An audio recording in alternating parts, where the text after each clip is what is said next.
How will you feel, finding out that the woman you loved, the woman you mourned, the woman you cried yourself to sleep over for months, was never dead at all?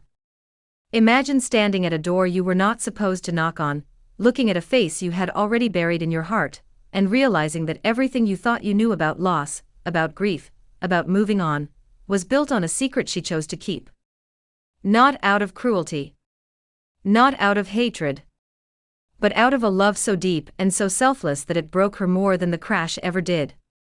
This is the story of Fiona Hayes. A decorated Air Force officer.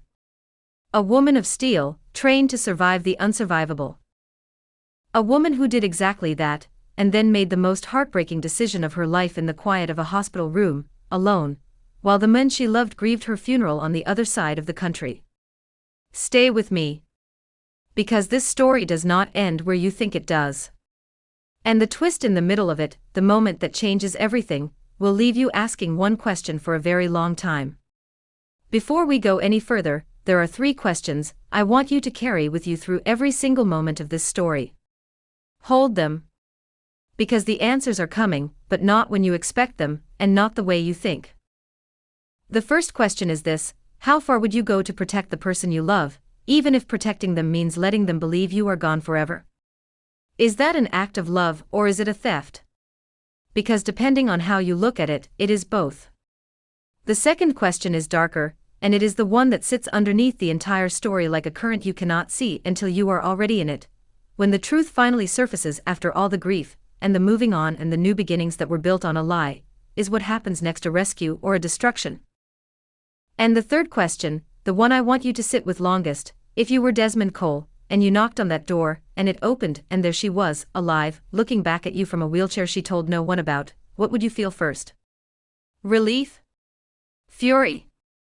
Or something so complicated that it does not have a name yet? I am going to tell you what Desmond felt. But first, you need to understand who these 2 people were before any of this happened. Because none of it makes sense unless you understand what they were to each other. And you cannot understand that without going back to the beginning.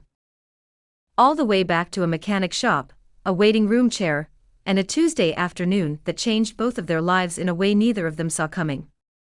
To understand Fiona Hayes, you have to understand what it means to be the kind of person who commits completely. Not partially. Not with one eye on the exit. Completely. Fiona grew up in Augusta, Georgia, the second of 3 daughters in a household where her father was a retired Army sergeant and her mother was a high school principal.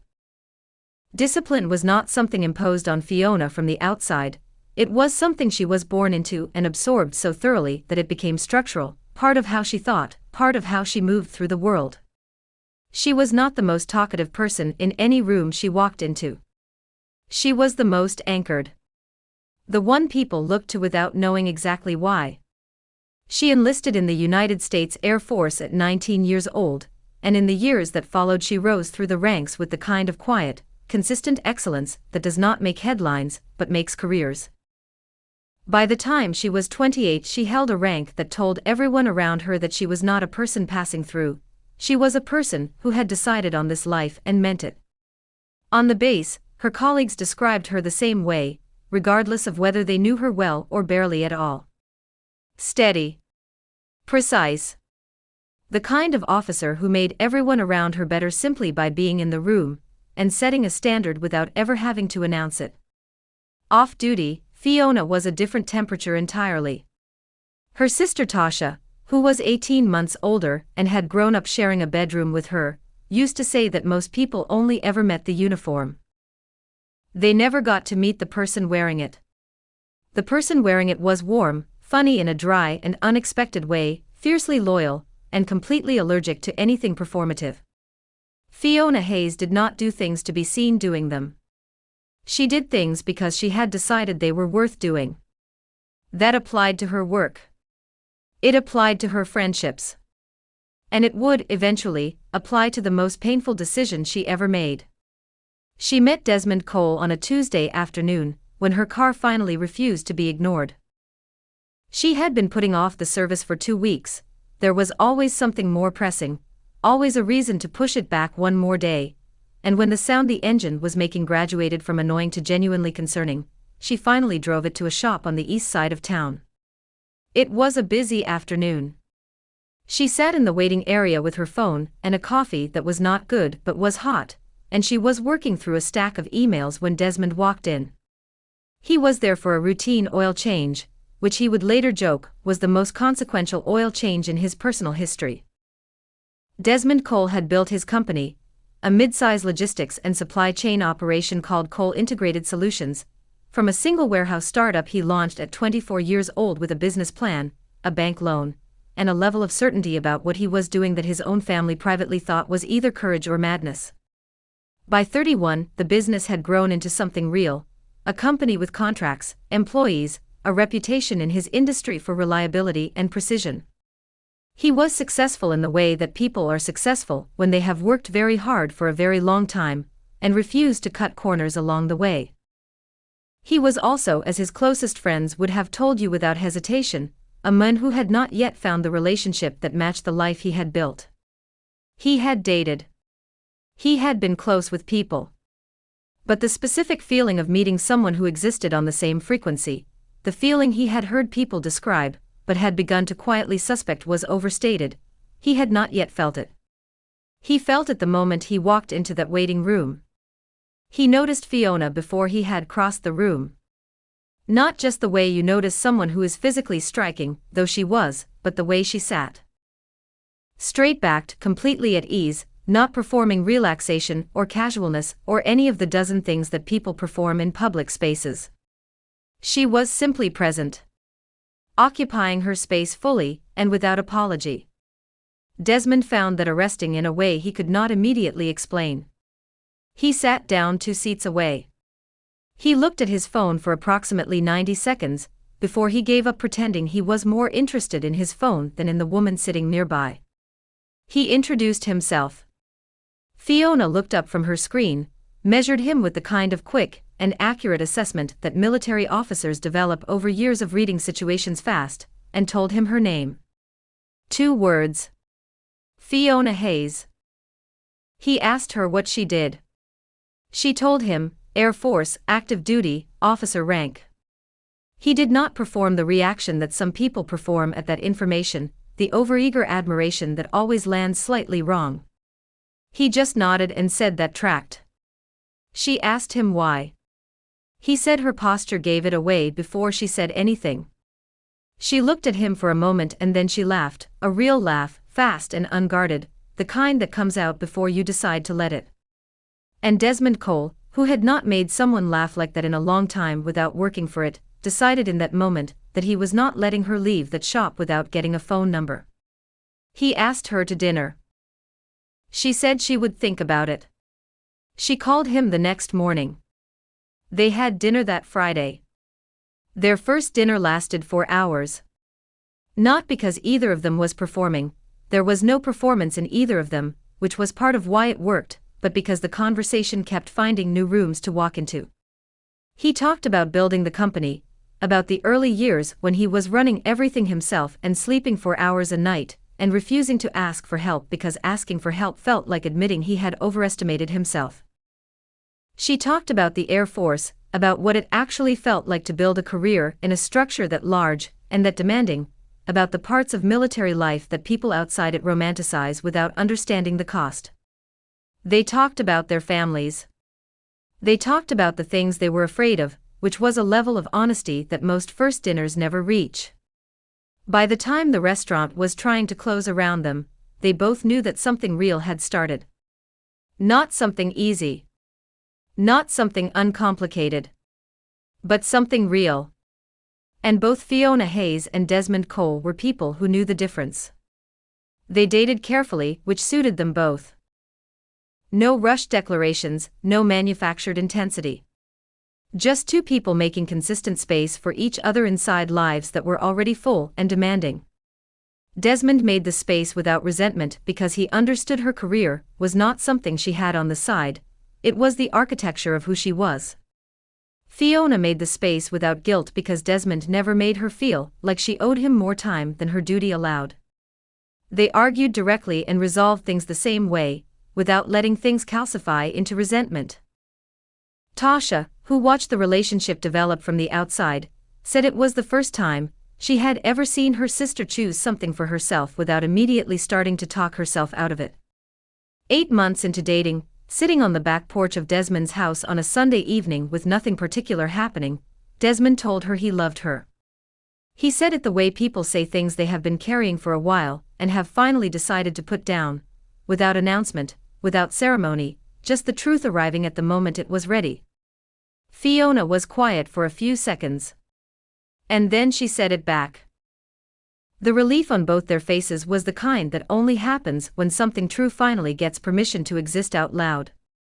And then, on a Wednesday evening in Fiona's kitchen when there was absolutely nothing special about the day, which was exactly why Desmond had chosen it, because he did not want their love to be a performance, he got down on one knee and told her that every ordinary day with her was the day he would choose over any extraordinary day without her. He asked her to marry him. Fiona said yes before he finished the last sentence. She called Tasha that same night and Tasha screamed so loud that Fiona had to hold the phone away from her ear and laugh into the distance between them. They were engaged. They were planning. And for a beautiful, unguarded stretch of time, the future looked exactly the way both of them had quietly, carefully hoped it might. And then the orders came. The Air Force does not ask. It assigns.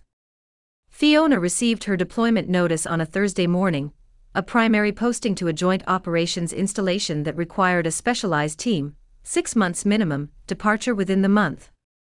It was not optional. It was not a request. It was her duty. And Fiona Hayes had never once in 28 years flinched at what her duty required of her. She told Desmond that evening. He pulled her close before she finished the sentence. He held her without speaking for a long time. And when he finally found words, they were the right ones, he told her he would miss her every single day. He told her to go. He told her that her work was part of who she was, and he had understood that from the first Tuesday afternoon in that waiting room, when she sat like she owned the ground beneath her chair, and he had loved that about her from the beginning, and was not about to start resenting it now. She kissed him. She finished her preparations.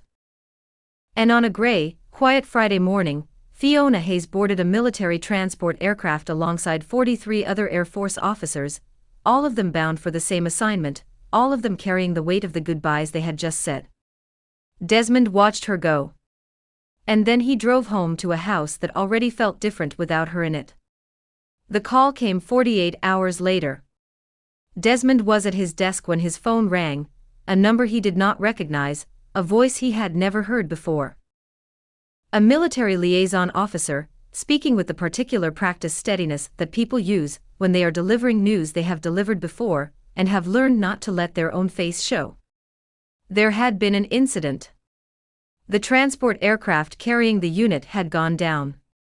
The crash site was in a remote and difficult-to-access terrain. There were no confirmed survivors. Recovery operations were underway. Desmond asked the officer to repeat what they had just said. Not because he had not heard it, but because his mind was performing the only act of resistance it knew how to perform in that moment, buying one more second before the words became permanently real. They repeated it. He thanked them. He hung up. And then he sat in his chair in complete silence. His assistant would tell people later that she watched him through the glass partition for 11 full minutes. She knew because she kept checking the clock, afraid to knock, afraid not to, before he finally put his face in his hands. He called Tasha. She already knew. The military notifies next of kin first, and Tasha had been sitting with the phone in her hand, not knowing how to call him, not having the words ready, waiting for him to call her instead. She was crying so hard when she picked up that Desmond could barely understand her. He drove to her apartment that night. They sat in her kitchen until well past 2 in the morning, barely talking, just existing in the specific and suffocating weight of having lost the same person at the same time, and not yet knowing what the shape of the world looked like without her in it. Tasha told him, in a voice that was barely holding itself together, that he should try to move forward when he was ready. That Fiona would not have wanted him to stop his life. That Fiona was not the kind of person who wanted anyone to stop on her account. Desmond nodded. He did not say anything. He went home before dawn. He did not sleep.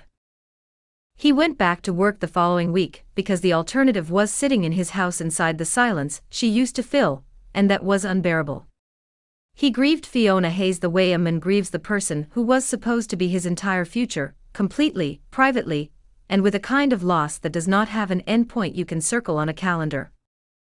Now, before we go any further with what happened next, and what happened next is the part of this story that nobody who hears it ever fully sees coming, we want to pause right here and say, if this story is already moving you, if you are already feeling the weight of it, leave a comment and let us know where in the world you are watching from right now. We genuinely read every single one. And if you have not subscribed yet, hit that button now, because this channel covers stories exactly like this one, and you do not want to miss what comes next, here or in any of the stories after this. Because here is what Desmond did not know. Here is what the liaison officer's call did not contain. Out of 44 Air Force officers on that transport aircraft, one person survived the impact. 1. The crash site was remote and the terrain was brutal, and the search and rescue team that reached it worked through conditions that tested everything they had. But they found her. Pulled from the wreckage, unconscious, barely breathing, her body carrying injuries that the trauma surgeons who received her described, in the careful language of medical professionals who have seen a great deal, as catastrophic. Multiple fractures. Damage to her spine. Both legs broken in ways that involved the kind of structural compromise that the surgeons were not willing to make promises about in the early days. She was unconscious for 36 hours. When she opened her eyes in the military medical facility, and the first coherent question she managed, in a voice that barely worked, was what had happened to the others, the answer she received was the one that would sit in her chest for the rest of her life. 43 people. Gone. She closed her eyes again, and did not open them for a long time. Her name was Fiona Hayes. And she was alive. And she was not going to tell Desmond. The decision was not made in a single moment. It assembled itself slowly and painfully over the first 2 weeks she spent in that facility, while the medical team moved around her in the careful language of long-term prognosis and rehabilitation timelines and the honest, difficult conversations about what her body might recover, and what it might not. She listened to everything they said. She asked her questions. Fiona had always asked her questions, had always needed to understand the full terrain of what she was working with, and she absorbed the answers with the steadiness she had brought to every hard thing in her life. And in the hours between the medical check-ins and the procedures and the visits from base command and the paperwork and the quiet, she thought about Desmond. She thought about the man who had gotten down on one knee on a Wednesday evening in her kitchen, because he did not want their love to be a performance. She thought about what it would mean to call him. To hear his voice. To tell him she was alive and watch him get in his car and drive to wherever she was and sit beside her bed and look at the wheelchair that was, at this point, the most likely permanent feature of the rest of her life. She thought about the Sunday evenings on his back porch. The 4-hour dinners. The future they had talked about building. And she made the most costly calculation of her life. She decided that Desmond Cole deserved a full life. A whole life. A life with a partner who could keep pace with him, who could travel and stand and move and be everything he had imagined when he chose her. She decided that love, real love, sometimes meant removing yourself from someone's path, so they could walk forward without carrying something they had not chosen to carry. She decided the most loving thing she could do was let him believe she was gone. She contacted Tasha through a channel that required Tasha to keep the secret. The conversation between them, conducted by phone, in fragments, across multiple calls over 3 agonizing days, was one of the most painful things either sister had ever survived. Tasha fought her hard. She told Fiona she was wrong.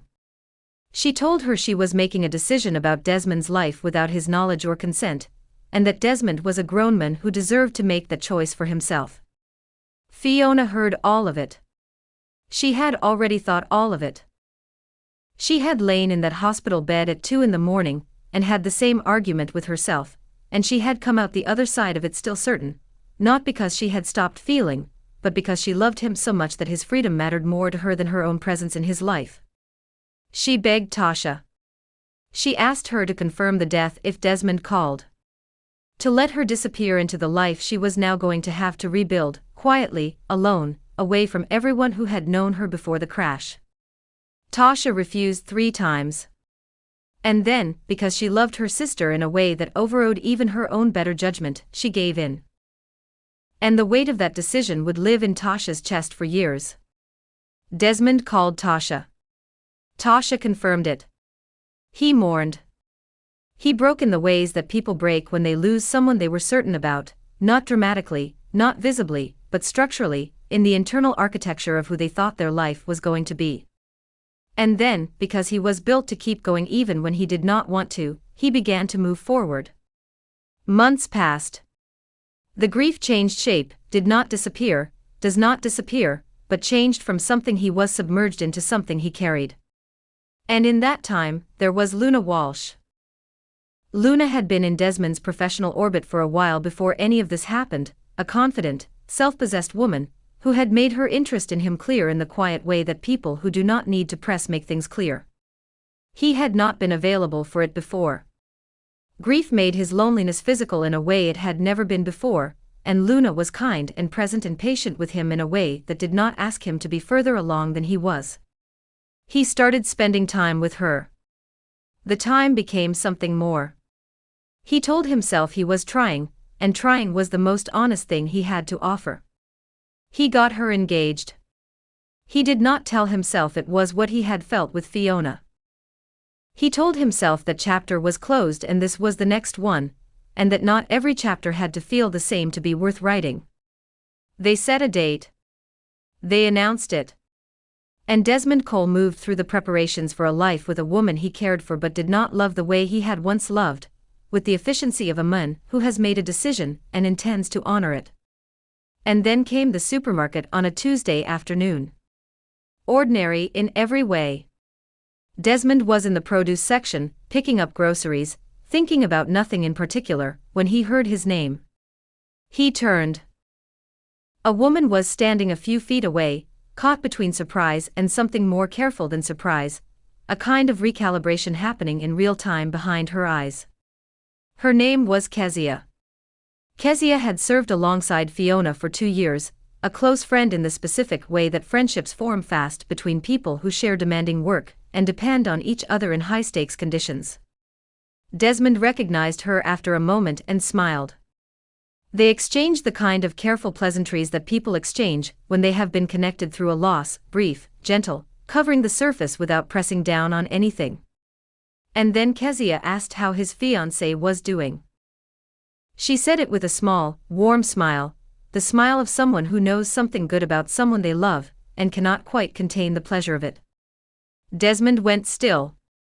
He looked at her for a moment. He asked, very carefully, which fiancé she meant. Kezia's expression shifted immediately.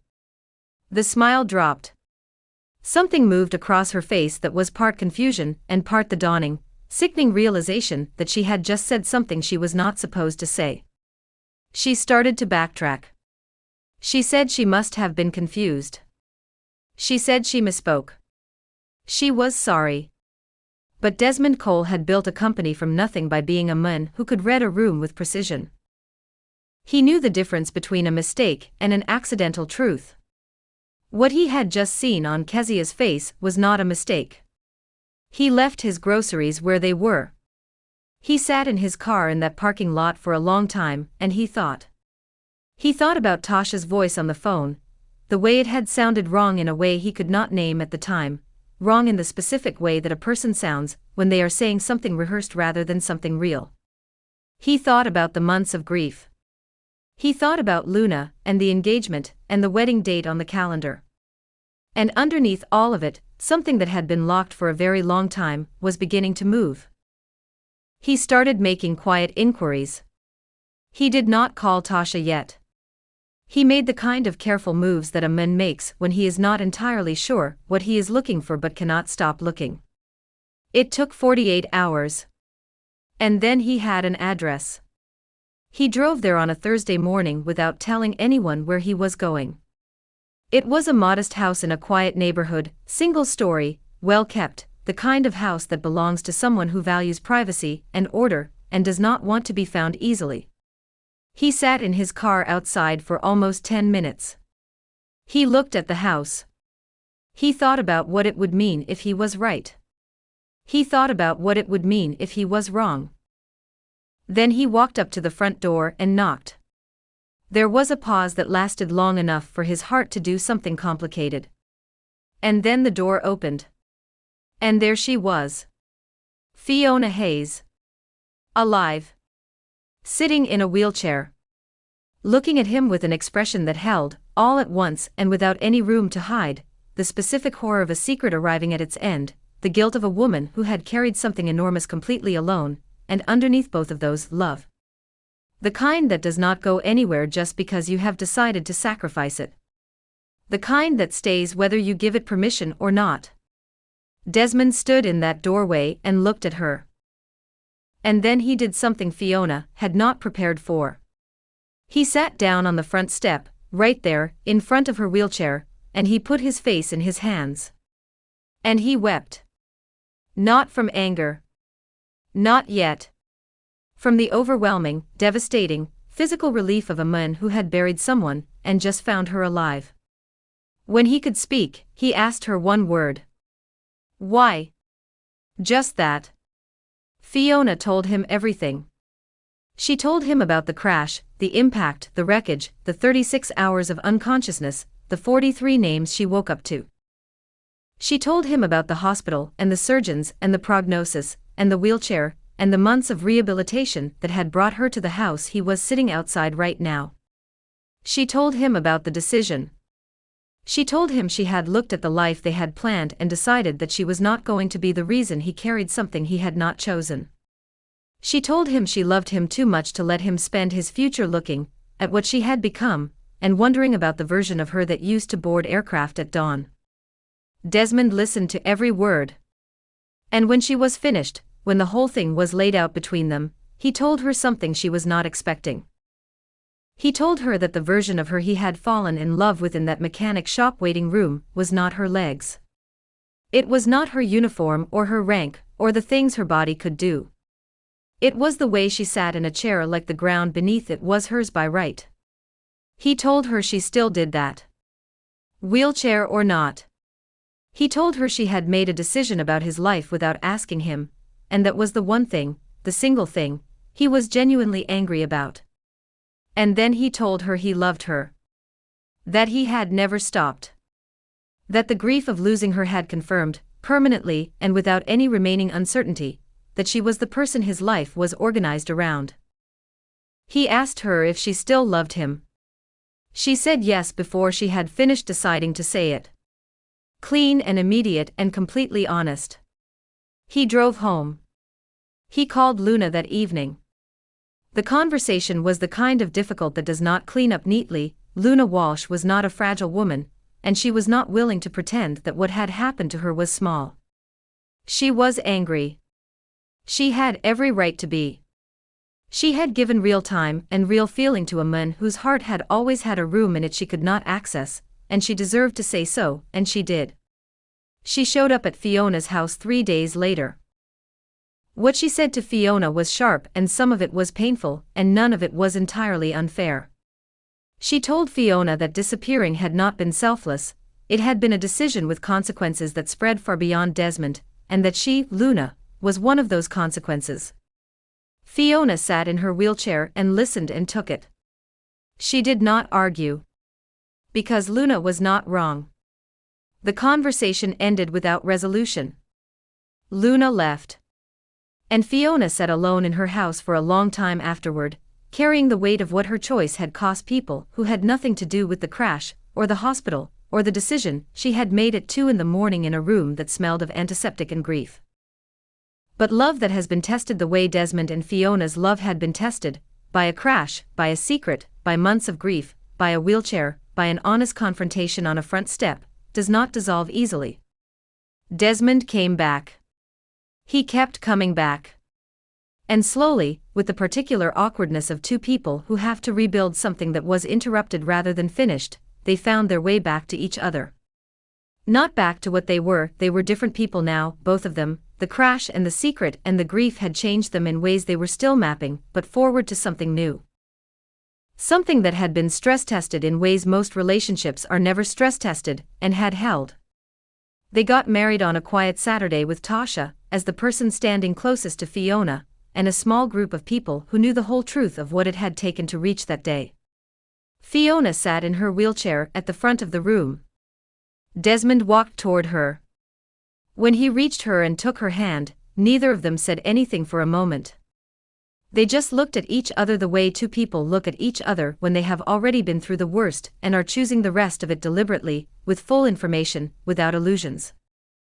It was the most honest moment either of them had ever stood inside. 2 years after the wedding, something happened that the doctors had not promised, but had not entirely ruled out. Fiona began to feel sensation returning to her legs. Slowly, inconsistently, the way recovery works when it works, which is never clean, and never on schedule. She had never stopped working at it. Physical therapy, 3 times a week, with an intensity that her therapists would later describe as the most committed rehabilitation effort they had been part of in their careers. Desmond was there for every session he could make. He did not treat it as a miracle, or a goal, or something to celebrate prematurely.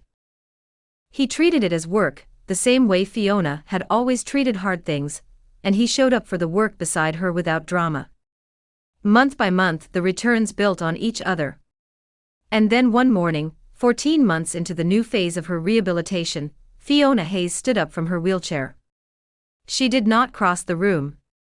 She did not make it a moment. She stood up. She held the parallel bars. She took 3 steps forward.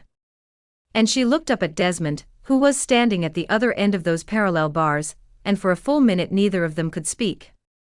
Because some things arrive so much larger than the words you have prepared for them that the only honest response is silence. She walks now. Not the way she walked before. The crash took something permanent from her body, and the honest version of this story does not pretend otherwise. But she walks. She moves through her life upright, with the same particular certainty she has always carried, the same straightness that a man noticed in a mechanic shop waiting room on a Tuesday afternoon years ago, and has never once forgotten. She is not the officer she was. She is something else, a woman who survived the unsurvivable, who made a terrible and loving choice out of the deepest kind of fear, who was found anyway, who was chosen anyway, who got back on her feet in every sense of that phrase. Desmond Cole sometimes says, when people ask him how they got here, that the answer is not complicated. He says Fiona Hayes sat down in a room once and owned it completely. And that when you have seen someone sit like that, you do not stop looking for them just because the world tells you they are gone. You keep looking. And sometimes, if you are very lucky, the looking brings you to a door. And the door opens. And there she is. This story asks something of every single person who hears it. It asks what it means to love someone so completely that you remove yourself from their life to protect them, and whether that is an act of love, or an act of fear wearing love's clothing. There is no clean answer. Fiona was not wrong to want to protect him. She was wrong to decide for him. Desmond was not wrong to look. He was right to sit down on that step and weep first, before he said a single word, before the anger arrived, because the relief was truer than the anger and he let it be first. And somewhere in the space between those two things, the sacrifice and the search, is where this love actually lives. Not in the easy parts. Not in the mechanic shop or the 4-hour dinners or the Wednesday night proposal. In the hard parts. In the wheelchair in the doorway. In the 11 minutes of silence in an office. In the 3 days Tasha spent crying before she made a promise she did not want to keep. In the 14 months of parallel bars and 3 steps forward and Desmond standing at the end of them without saying a word. That is where it lives. That is what it is made of. So I will ask you what I always ask. If you were Desmond and you knocked on that door and it opened and there she was, What would you say first? And if you were Fiona, lying in that hospital bed at 2 in the morning, making the decision all over again with everything you now know about what it would cost, would you make it differently? Leave your answer in the comments. The honest one. Not the one that sounds good. The real one. And if this story moved something in you, share it with someone who needs to be reminded that love, when it is real, does not stay gone. We will see you in the next one.